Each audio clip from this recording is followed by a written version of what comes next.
Civil, concurso para a Prefeitura de Lajeado. Nós temos a banca organizadora sendo a Legale. Você conhece a banca? Pois é, são 34 vagas mais cadastro de reserva e nós temos vaga para nível fundamental, para nível médio, técnico e superior. Tem vaga para todo mundo. A remuneração vai de 1.600 até 6.200.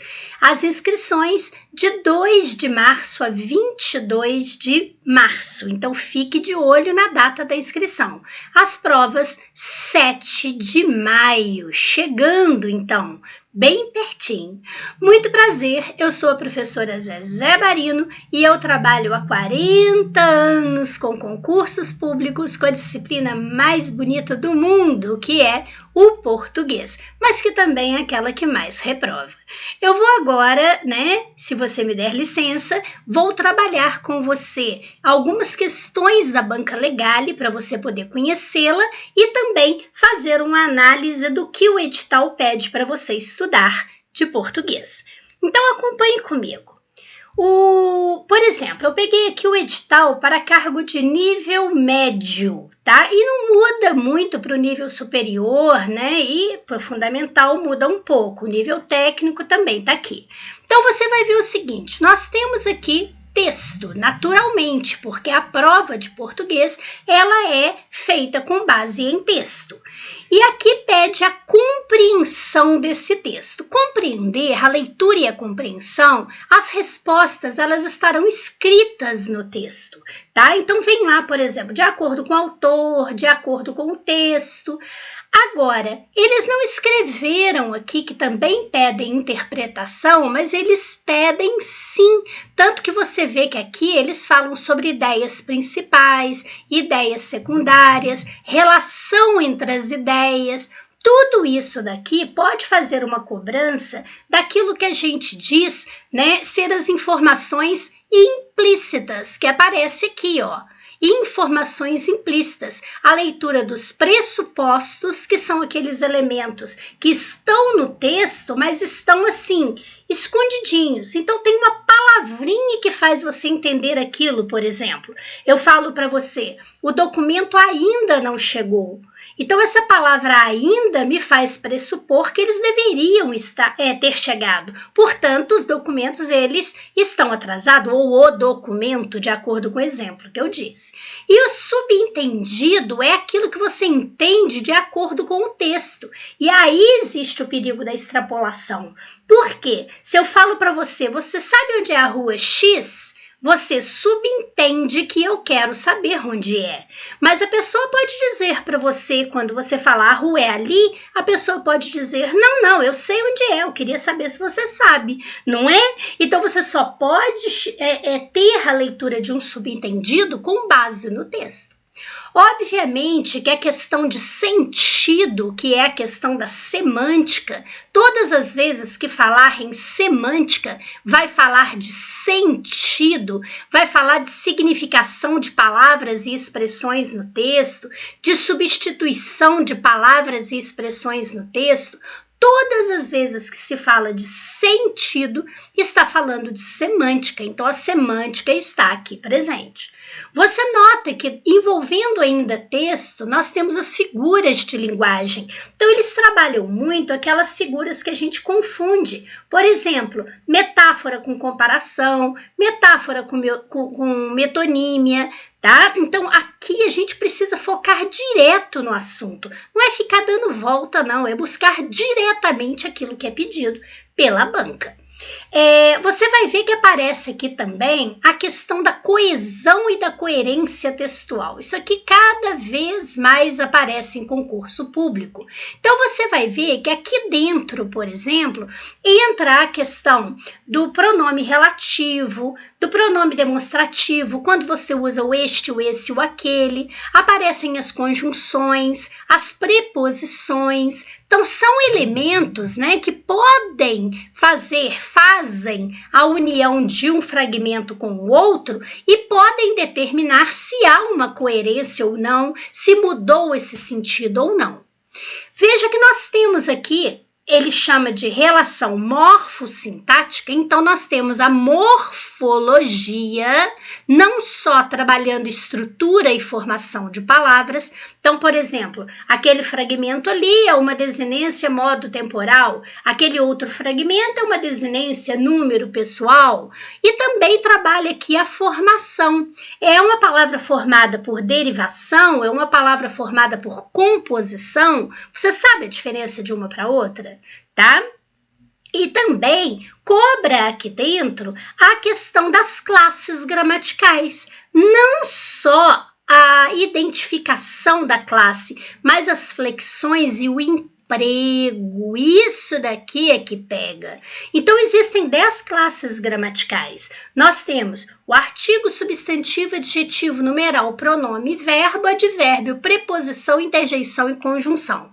Você não tem simplesmente que perceber se aquilo é uma preposição ou uma conjunção. Você tem que saber empregar. Você não tem simplesmente que saber que aquele que é um pronome relativo. Você tem que saber qual pronome relativo usar. Então, tem que ir direto na veia, né? Tem que ir direto no foco, porque então você perde tempo no seu estudo. Olha, quando você estuda verbo, você tem, por exemplo, que conhecer as vozes verbais e como você sai, por exemplo, de uma voz ativa, passa para uma voz passiva, certo? Então, isso tudo aparece dentro de classe gramatical. E aqui fala também da questão da sintaxe. A sintaxe são as funções, então sujeito, predicado, verbo quanto à sua transitividade, os complementos verbais, o objeto direto, indireto, direto e indireto, complemento nominal, adjunto adnominal e daí por diante. Você sabe identificar um complemento nominal e um adjunto adnominal? Você sabe que de bater o olho você consegue saber? Só que temos que ir direto no ponto. Certo? E a partir desse estudo da morfossintaxe, nós temos aqui dentro o estudo de concordância, de regência, de crase, das orações, então coordenação e subordinação, por isso o emprego das conjunções, das locuções conjuntivas e dos pronomes relativos, e também a pontuação. Certo?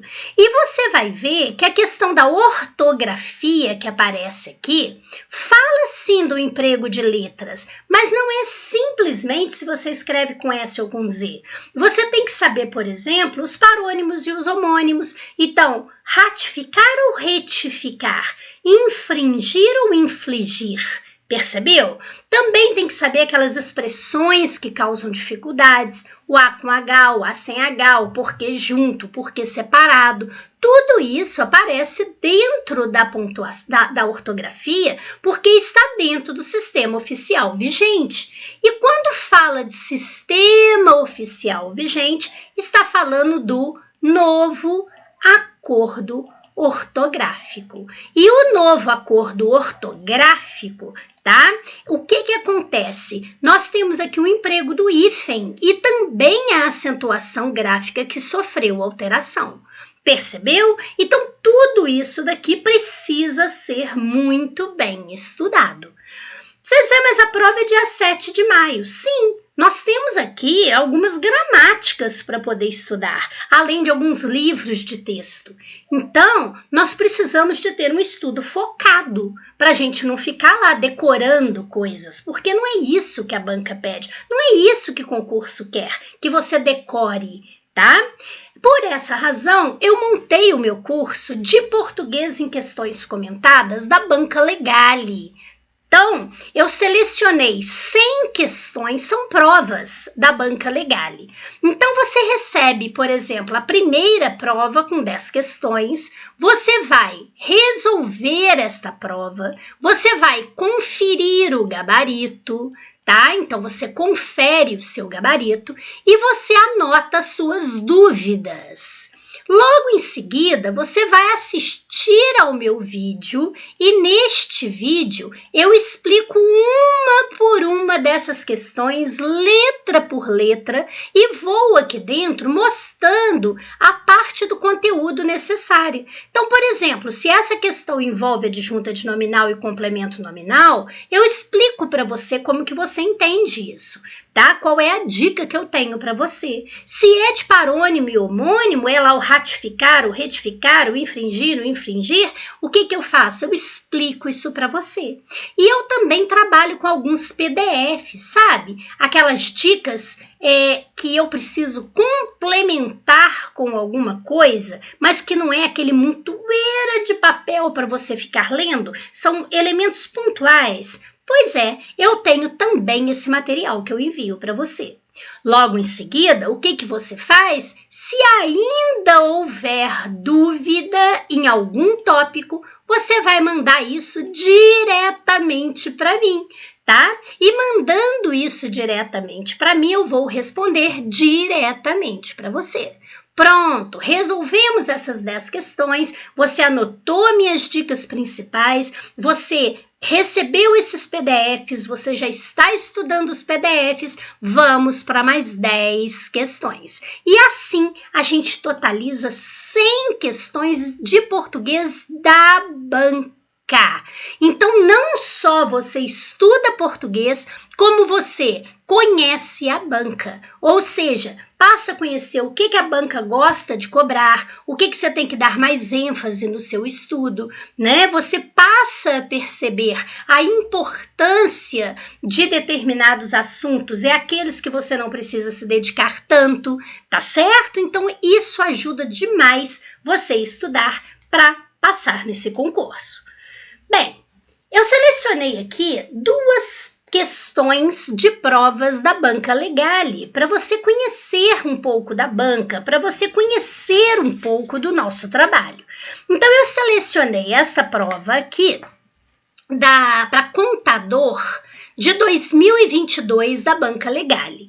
E ela diz assim, sobre o emprego das diferentes classes gramaticais, assinale a alternativa incorreta. Então, vamos lembrar, as classes gramaticais, isso aparece no estudo da morfologia. Existem 10 classes gramaticais. Nós temos o artigo, o substantivo, o adjetivo, numeral, pronome, verbo, advérbio, preposição, conjunção e interjeição. São as 10 classes que nós temos. Então, neste caso, você vai observar o seguinte, está pedindo aqui para a gente para marcar a alternativa incorreta. Então, diz, as memórias são prato cheio para quem é fã do autor baiano. O termo sublinhado é classificado como um substantivo. O que é substantivo? Substantivo é aquela classe, né, que serve para dar nome ao ser. Ser é tudo aquilo que existe ou não existe. Então, olha a sua volta. Tudo que está aí à sua volta pode receber um nome, não pode? Então, você tem aí uma mesa, você tem uma cadeira, você tem um computador, você tem um celular. Isso daí é o nome da coisa. O nome é o substantivo, certo? E também vale aqui o nome das ações. Então, por exemplo, demolição é o nome da ação. Então, isso é um substantivo. Tá? Dos sentimentos, então o amor, por exemplo, das qualidades, inteligência, certo? Então o nome da coisa é um substantivo. Veja que memórias é o nome da coisa. E olha, a anteposição do artigo, mas não é só ele estar escrito antes, não. Ele está escrito se referindo ao termo. Se eu trocasse memórias por diário, por exemplo, eu ia falar o diário. Então, de fato, isso aí é substantivo. Já na letra B diz assim, a vida de Jorge Amado é fascinante. O termo sublinhado é classificado como um adjetivo. O que é adjetivo? Adjetivo é a qualidade. A qualidade que se dá ao substantivo, quer dizer, aquele nome que está lá em cima. Então, se eu falasse, por exemplo, memórias difíceis, difíceis está qualificando memórias? Pois é, mas qualidade não é coisa boa? Difícil não é coisa boa? Não, não. Qualidade é o que qualifica. Então, não significa que seja coisa boa. Pode ser uma coisa ruim, tá? Não tem problema.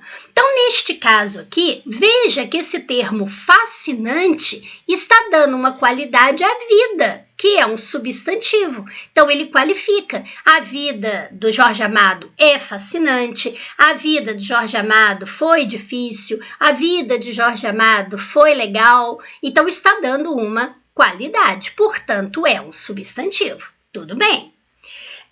Começou na militância política. O termo sublinhado é classificado como verbo.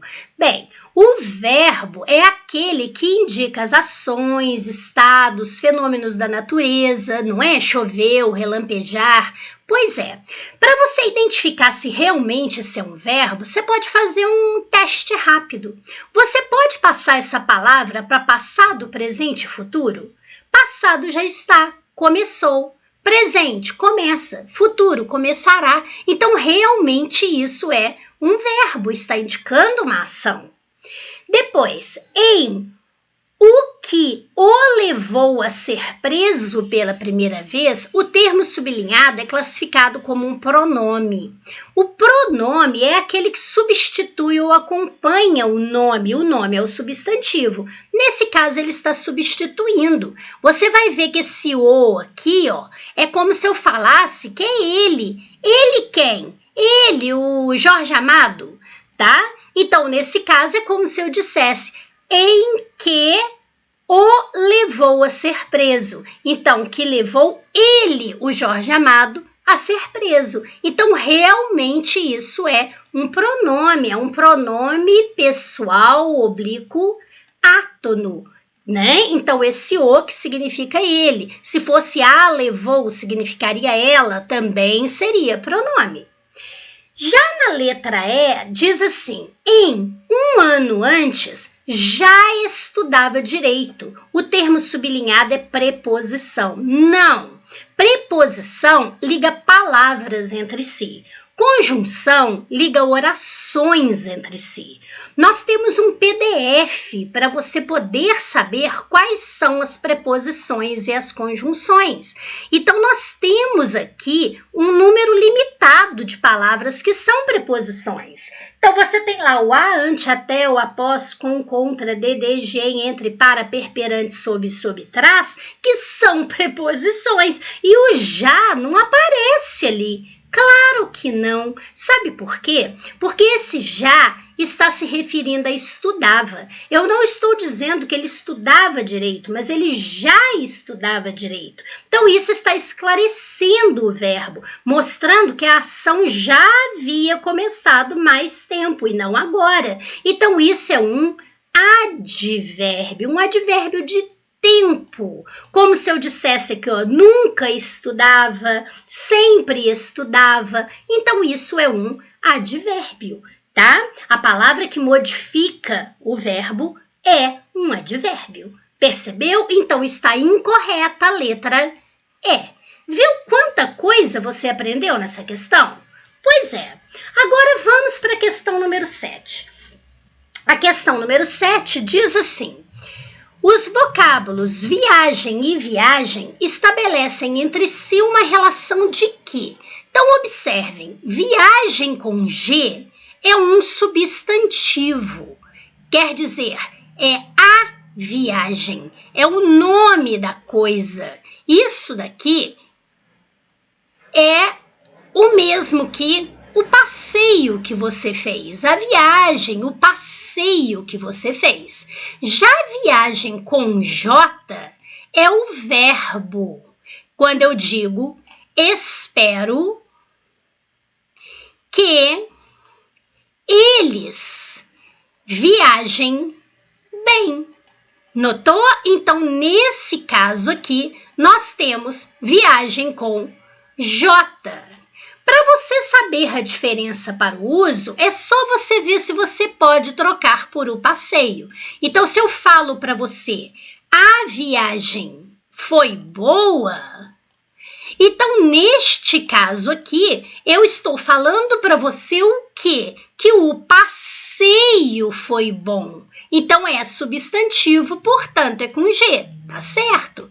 Agora, espero que eles viajem bem. Você não pode falar, espero que eles o passeio. Não é verdade? Não pode trocar por passear, não, tá? É por o passeio. Não pode. Se eu não posso, é porque isso é um verbo, portanto, eu escrevo com J. Teste fácil para você fazer, não é? Mas agora veja que está pedindo sinônimo, parônimo, homônimo, polissemia, antônimo, antonímia, sinonímia, a mesma coisa. O que é sinônimo? São palavras que têm sentidos semelhantes e não iguais. É por isso que lindo é sinônimo de bonito. Não são iguais, são semelhantes. Se eu quisesse igual, eu pediria paráfrase. Uma paráfrase para lindo não pode ser bonito, tem que ser muito bonito. Tem que intensificar esse bonito para chegar no nível de lindo. O que é antônimo? São aquelas palavras que têm sentidos opostos e não diferentes. Porque se fosse diferente, caneta seria antônimo de ventilador. E não é. Então, são opostos. Agora, o que é polissemia? Semia quer dizer sentido, poli, vários. Então, é aquela palavra que tem vários sentidos. Vários sentidos. Então, eu pego, por exemplo, a palavra ponto e eu posso dizer que é o ponto cirúrgico, ou o ponto de ônibus, ou o ponto de vista, ou o ponto final. Existem vários sentidos para esta palavra. Isso é a característica da polissemia. Agora, o que é paronímia? Ônimo, como você já viu, ou onímia, isso quer dizer nomes. Então, são nomes paro, ou seja, semelhantes, mas não em termos de sentido. São aquelas palavras que têm a escrita e a pronúncia semelhantes e têm os sentidos diferentes. É o caso, por exemplo, de ratificar, retificar, né? A pronúncia e a escrita são parecidas. É o caso de infringir, de infligir, mas os sentidos são diferentes. E nós temos aqui a homonímia. O que é a homonímia? Homo quer dizer igual. São aquelas palavras que têm a escrita, atenção agora, ou, a pronúncia iguais e tem sentidos diferentes. Então, quando você tem mal com U e mal com L, por exemplo, você sabe que as palavras aí têm a mesma pronúncia. Então, neste caso, como admite-se o ou, isso daí é homônimo. Veja o que acontece com essa palavra viagem. Nós temos a mesma pronúncia. Se nós temos a mesma pronúncia e os significados são diferentes, isso é homônimo.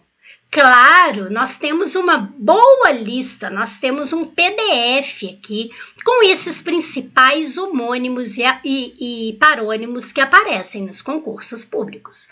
Bom, não é? Muita dica em uma questão. Agora, imagine você com 100 questões, resolvidas assim, letra por letra. Pois é, então se você se interessou pelo meu curso de português, especificamente da Banca Legale, que vai preparar o seu concurso para lajeado, eu convido você também a conhecer o curso de informática do professor Paulo França. Pode ter certeza, é para fechar a prova de informática. O tio Paulo é fantástico. E se você se interessar em fazer os dois cursos, você fique de olho aí, porque nós temos a dobradinha. Você adquire esse pacote por um preço promocional, tá? Você não vai sair perdendo em nada fazendo o nosso curso. Tá certo? Você vai ganhar muito e terá tudo para ser aprovado nesse concurso. Olha, eu estou à disposição para estudarmos juntos e torcendo pelo seu sucesso. Muito obrigada, fique com Deus, paz e luz para você.